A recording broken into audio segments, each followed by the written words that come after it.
I woke up on Friday morning at 4 a.m.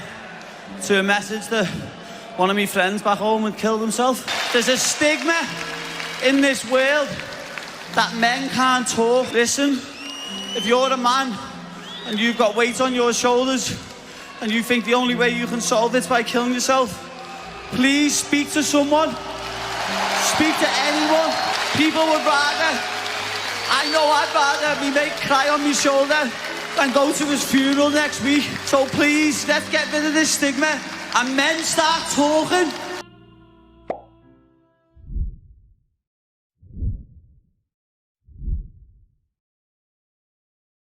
How are you? How would you say you are? Good, but finding my feet balancing, fucking everything out.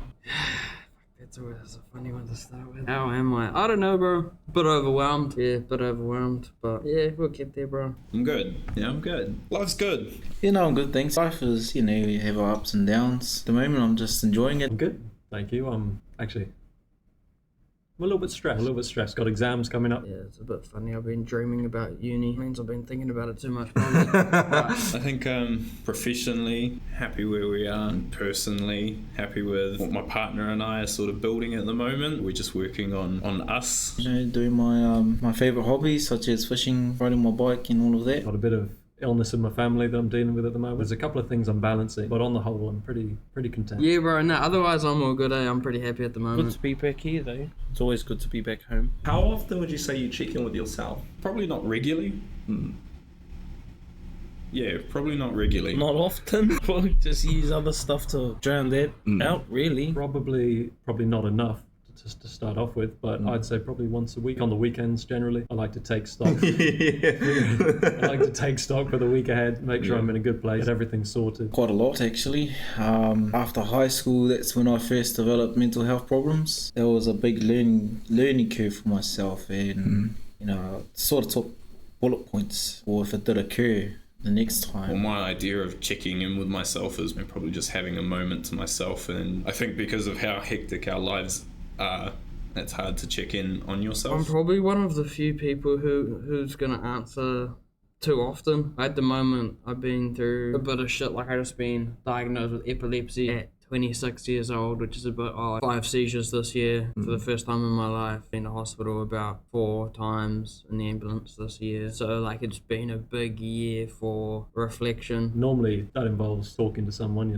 like calling a friend or even just sending a message. Then I can tell how I'm doing as Because well. I feel like if you overdo that, you can catch yourself in that. As the reverse of things, you start pondering on what's happening to you rather than looking for solutions to sort what's happening to you. I definitely found myself reflecting a bit after this, kind of on my health, on some of my previous mistakes I made in life. You get so caught up in deadlines, you get caught up in all these other things that you don't really take a moment for yourself. So yeah, I probably don't check in with myself that often. I find it much easier checking in with other people. With a lot of people, you can easily see that something's wrong and you can go and help them. But for me, it's going to take a lot longer. Yeah, so I try once a week, but that's taken a few years. It wasn't like that before. Yeah, I check on myself quite often, and to see if everything's in good working order. Even my body, checking up on the body, and my mind, I check up on If I everything. ain't all good, then I definitely do good. But nah, not very often. Probably because I had to quit smoking weed. I think when I kind of stopped doing that, I kind of had to process some of the things I probably masked up a little bit with the weed. So Not until you start to burn and crash and you find yourself in a downward spiral that you realise you need to take a step back. I think it's more or less just having those moments in my life to be a little bit more toe. I think check-ins or having those times where you're just by yourself are important. Have you ever gone through a form of mental struggle or something that tested your mental? Passing of people, I would say, was the biggest one. Passing of people close to you. Nothing else has really struck me too much in that area difficulty-wise, other than losing people close to you. when I had a first seizure, and the thought of my brain giving out on me and my body kind of giving out on me, it was definitely something that I kind of didn't really like, especially at the start. After the first seizure. I had some heart issues a couple of years back, which meant that I had this constant stress of anxiety of, how's the health? Is it going to mend? Is it going to get better? I basically shut everyone off. I first started drinking alcohol, first time I had depression, just to cope with everything. kind of helped me get out of it. I was just abusing alcohol too much. So me personally, I don't think I've ever gone through like serious bouts of depression or you know, anything like that. So I do think I'm fortunate, but I think I've definitely been around people who have. By the time I was 17, I think 2 of my mates had already committed suicide. Yeah, 2 of my mates committed suicide, and then after that, I probably had a couple of mates who had at least tried. It took me a while to kind of process after kind of my body being like pretty good, my brain being pretty good for 26 years. It was definitely like a bit of a kick in the guts for them to kind of give out on me, I guess. I was quite depressed really because it meant I had to stop doing sport for a while. I had to just basically give up loads of activities that kept me clear in the head previously. Then I turned to drugs, smoked weed. What I noticed about that is that it was only temporarily. Once when you come off your high, that's the part where it's like, oh shit, that rock bottom, man. Felt like a bit of disgust almost in myself when this first happened. Like the thought of, you know, like I said, my brain and body giving out on me was definitely, it was very uncomfortable to actually try and imagine myself, you know, having a seizure. Them telling it back to me was definitely very uncomfortable. For something internal like that to kind of stir me over externally, it was definitely a bit of a shock. And then I basically built the courage to go and see a doctor. That person, you know, really helped me, and that was the start of me actually coming out of the deep place. So you need some strength for that. That's where you got it. That's where I learned to check in with myself. If you can overcome things like that, then it gives you faith going forward. I can't say I dealt with it well all the time. I do it all differently, but yeah, you get through it. Do you have anyone to talk to? Yeah.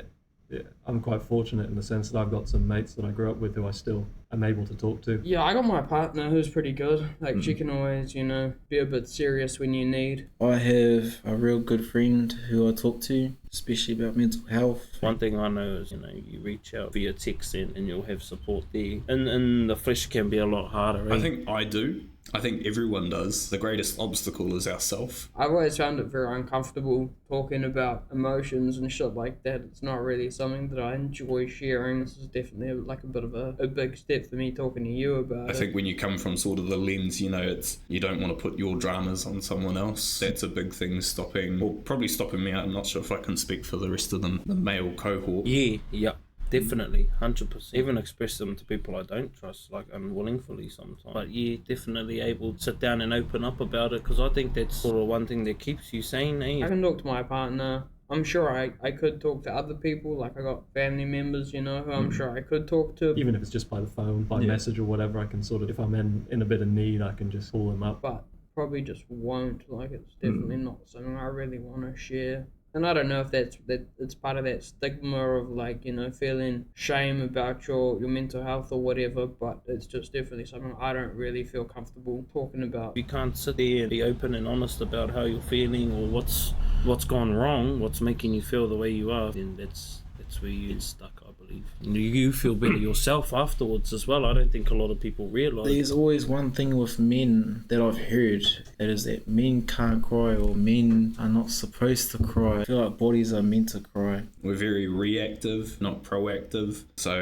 it's everything sort of builds up into a point where you're just like, oh, nah, I'm crashing and burning now and I need help. Whereas if I'd been proactive and, you know, you recognise the signs that, yeah, you do need help, then that's where you start talking to people. For me, I don't rely on one person. You know, and how people do midis and all of that, and they take all the energy and then they do a karakia and send it, you know, send it back up. I feel like you can pass that on to people. But I think I always will have people I can come talk to, but you have to make the effort to get to them. I think I realised that there's no one's going to sort of help if you don't say clearly what you need and how you're feeling, and you can end up down some dark path. But also recognising that everyone has their own sort of rongoa in their own way. Men are twice as more likely to inflict self-harm or commit suicide. I just want to hear your opinion on A, how does that make you feel, and B, why do you think that is? It's a shame. Hearing it is shocking. The number is really, really upsetting, but it sort of makes sense. It makes sense in the way that culturally we might be less likely to open up, and I guess that's one of the reasons why it might be the case, because people just sort of struggle in silence. It speaks to the wider issue is that there's a lot of stigmas that men have to sort of break down. I think it's because of this alpha male, I would like to call it an alpha male type of stigma that rolls around, you can't be a weak man. The current male culture sort of just keeps reinforcing those stigmas. That vulnerability can make you feel weak because of the negative stigmas towards it. Which then makes it more difficult for them to ask for help. But I think that shit is all wrong. That shit is all back to front. I think we have a hard time with just admitting. And like it's obviously sad and heartbreaking, that anyone feels that way and commits suicide or harms themselves. I think it's obviously something we need to work on as a society. I think if society's perception started to change, then it might be a bit easier for men. And all of that, being too tough to talk to anyone, tell them or cry on their shoulder because it's embarrassing. So I think it's pretty sad. I think it is very sad. Just how they take the path to inflict harm on themselves before they try to talk to someone. And you can see it now in the modern era. There's a bit more of a push for, mental health being looked after and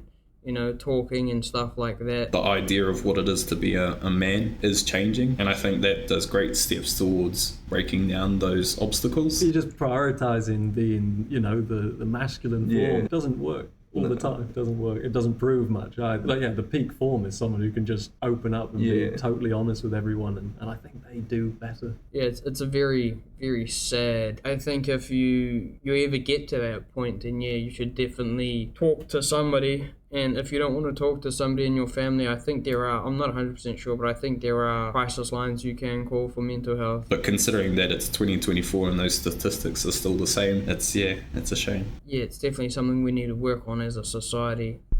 Ages between 15 and 40 have the highest rates by age across all ethnicities for self-harm and committing suicide. Same as the last question, more. How does it make you feel hearing that, and why do you think those age ranges are high? Fucking hell, that's shocking, bro.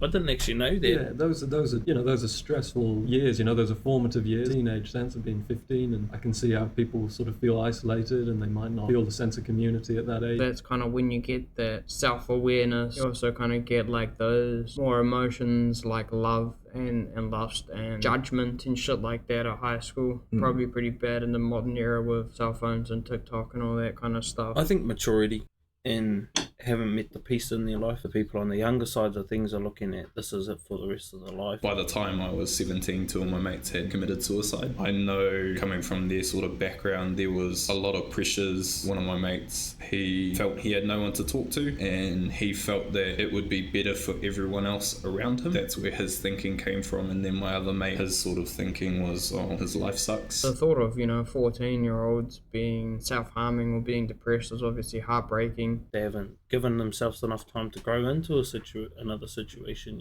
where there's going to be plenty of storms. So you just got to weather them as they come. And yeah, those are particularly tough years, and I think during those years that's when a lot of men feel like they have to really prove themselves. Proving yourself means that you can, like I said, be very independent. Those ages, you're thinking about people going through school, going out into a career, and they maybe spend very little time actually focusing on them and asking themselves those sorts of questions. And I think kind of after 40 you kind of get a bit more wisdom to you, and a bit more, you kind of let down your walls a little bit more to the point where you'll be a bit more willing to talk if there's something going on. I think as well it's also it's not up to the person. It almost, for me, that almost gets towards like a bit of victim blaming. Why didn't you talk to someone? Well, it's like, well, why didn't you reach out to me? And I think that's something massive for us as like a community, because I know my mate, when I was over living in Canada, him and I went there as best mates, and man, we were so excited to move to Canada. We just ended up going different ways. The whole time that I was over there, I'd catch up with him every now and then, or at least see him. And then one day I was like, oh, let's go for a drink. We haven't seen each other in ages. And we were having a drink, and I noticed he had like this massive scar on his arm. And I was like, oh, bro, what happened? Is that like a snowboarding accident? Was it life? And he sort of laughed and he goes, yeah, it was life. And then turns out he had been homeless in Canada for about 2 months, and he lived like not even 2 Ks from me. And then I was like, fuck, I'm meant to be your best mate. Why didn't I know? Why didn't I reach out? Yeah. So it's not up to the person to reach out, because it is hard. And also the responsibility is on us to keep in touch with our mates, or at least just, if something seems off, there's no shame in asking. Yeah. And you're not disrespecting the person by saying, are you all good? You're actually being like a better friend. because you've got the interest at heart. I don't think it should always be a person's responsibility to ask for help. So recently the government has released that they're going to be cutting the suicide prevention office, much like the other questions. What do you think about that, and how does that make you feel? Knowing the statistics, knowing how New Zealand is with suicide and self-harm, it's all encompassing. How does that make you feel? The point where it's a crisis that's just sort of unfolding slowly.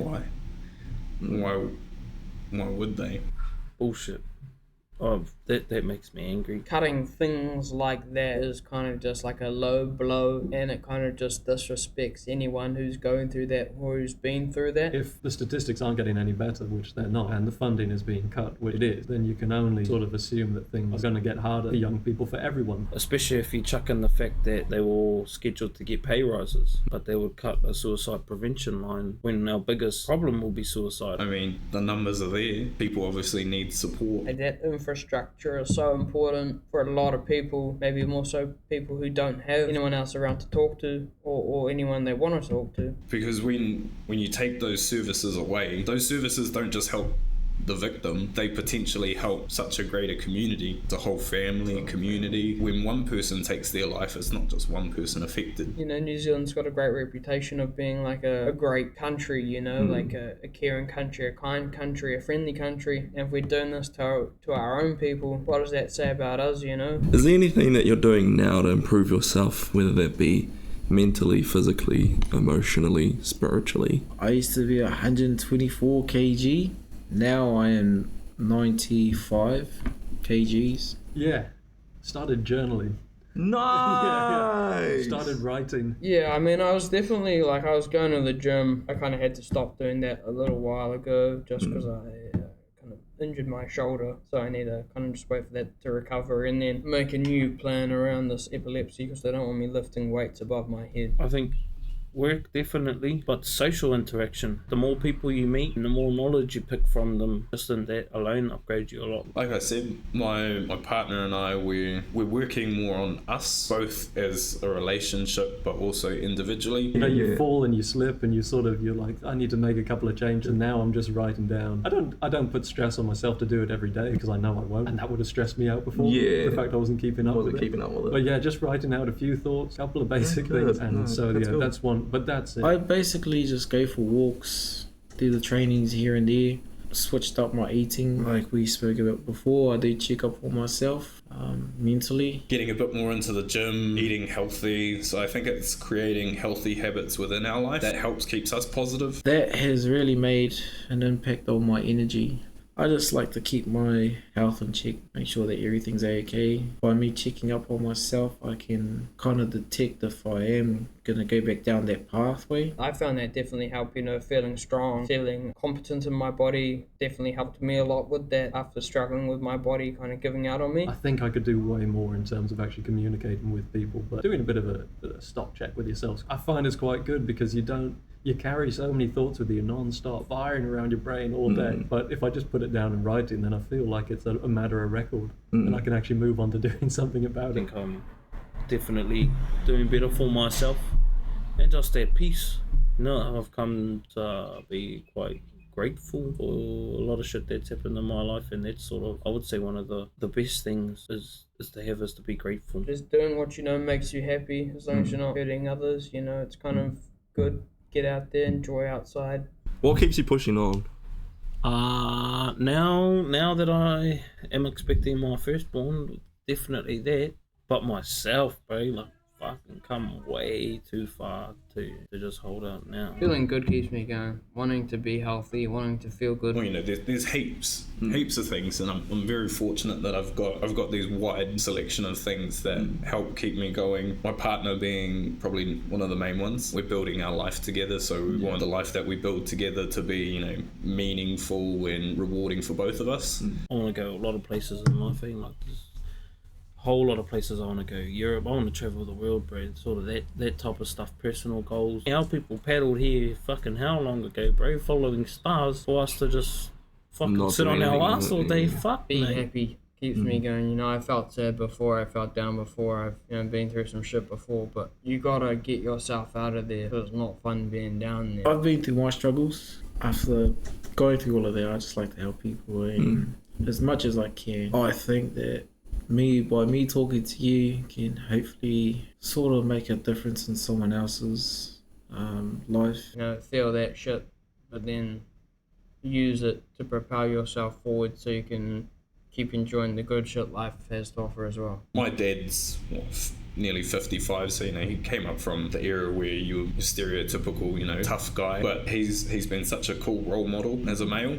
My mother as well, the way I was raised, single mum, 2 other siblings, just seeing her struggle and stress growing up. You want to be the one doing what she was doing, making shit easier, getting shit done. Definitely. Would you say that you're proud of yourself, as in you sitting here now? Yeah, I am. Nice. Yeah. Nice. Yes, I am. Yeah, That's good. I'm proud of myself. That is very good. It wouldn't really be something that I feel on a day-to-day, but when I look back on my life, it's probably something like I feel proud of. Like I've done some pretty cool shit, gotten myself out of some pretty shit situations, been some cool places, become a better person. Yeah, I think it's, we go through a lot of noho whakaiti, stay humble, but I think as well you've got to learn to celebrate yourself. Self-improvement, like I've improved as a person a lot. I'm pretty proud of that. I'm happy with what I'm doing. I'm content as the person that I am. I think there's definitely things I can do to improve on myself, but I don't think that should make me any less proud of who I am and where I am. But yeah, I'd say kind of when I stop and think about it, I definitely feel proud of some of the shit I've achieved in the places I've come from. I'm a good partner. I think I'm a good son. I think I'm a good worker. So all of those things, they don't make up me, who I am, but yeah, I'm proud of who I am. But yeah, I wouldn't say it's something that I, sit there and feel very often. If you found yourself, or if you found, say, your partner, a family member going through like a mental struggle, and they're thinking about taking a route that is self-destructive, what would you say or do to help them, aid them? Not even get them out of it, but just show that you're there and you care.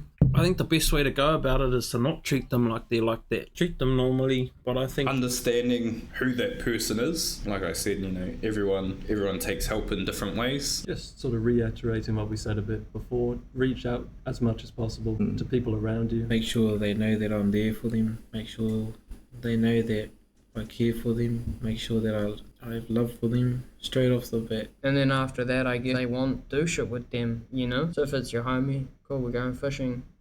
Cool, we're gonna go for a hike, we're gonna go for a drive, we're gonna do whatever, whatever it is you guys kind of enjoy. make them forget, what's all going on. Like, I laughed again, or that was actually real mean.